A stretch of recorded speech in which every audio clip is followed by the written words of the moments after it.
Baik, terima kasih. Pada kesempatan kali ini saya akan menjelaskan sedikit mengenai COVID-19 di berbagai negara, termasuk di Indonesia sendiri. Nah, COVID-19 ini mulai diperdengarkan dan meluas pada Desember 2019 lalu, di mana COVID-19 ini dimulai di Cina, di desa Wuhan, di mana COVID-19 ini sangat mencekam masyarakat Cina pada saat itu. Dan para peneliti meyakini bahwa COVID-19 ini berasal dari alam dan bukan buatan manusia. Kemudian semakin meluas, hingga pada saat ini kita tahu bahwa hampir seluruh negara terpapar oleh COVID-19 termasuk Indonesia sendiri.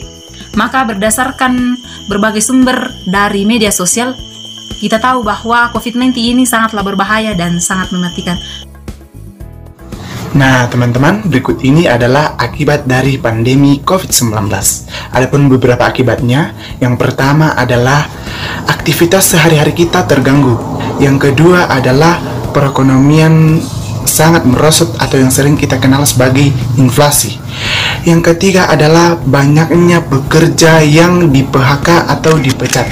Dan yang keempat adalah akibat yang paling fatal, yaitu mengakibatkan kematian bagi orang yang terpapar virus ini. Demikianlah akibat dari COVID-19. Lalu apa yang dapat kita lakukan untuk mencegah penularan COVID-19? Yang pertama ialah menjaga kebersihan, khususnya tangan, dan rajin untuk mencuci tangan. Bersihkan perabotan rumah dan lingkungan sekitar kita. Yang kedua adalah menggunakan masker saat bepergian keluar rumah dan usahakan mencegah kontak langsung dengan orang-orang yang berada di luar rumah.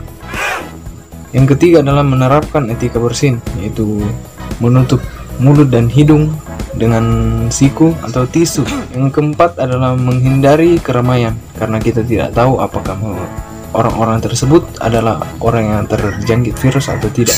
Stay at home. Semakin banyak Anda bertemu dengan orang di luar rumah, semakin besar kemungkinan Anda untuk tertular COVID-19. Nah, teman-teman, kemudian di tengah-tengah pandemi COVID-19 ini, kita perlu berhikmat. Hikmat yang dimaksudkan di sini adalah melakukan hal-hal yang sekiranya bermanfaat untuk kita lakukan, khususnya di rumah kita, seperti menanam tanaman, tetap mengerjakan sesuatu yang biasanya kita lakukan di luar rumah kita, seperti mengerjakan tugas kuliah, bekerja di depan laptop bagi para pekerja khususnya yang bekerja di kantor, dan tetap beribadah di rumah kita masing-masing. Dan tentunya masih banyak lagi kegiatan yang dapat kita lakukan. Nah, teman-teman, itulah pemaparan dari kelompok kami mengenai pandemi COVID-19 ini. Memang akan menjadi sangat runyam ketika kita tidak mau taat kepada pemerintah mengenai pembatasan sosial yang harus benar-benar kita lakukan pada saat ini. Namun, menurut kelompok kami adalah bentuk keberimanan ketika kita mau untuk taat kepada pemerintah, terlebih taat kepada Tuhan di dalam proses-proses COVID-19 pada saat ini. Dan saya kira ketika kita melakukan hal-hal yang bermanfaat di rumah, itu juga adalah bentuk iman kita, seperti menanam atau melakukan hal-hal yang benar-benar bermanfaat untuk kepentingan kita bersama.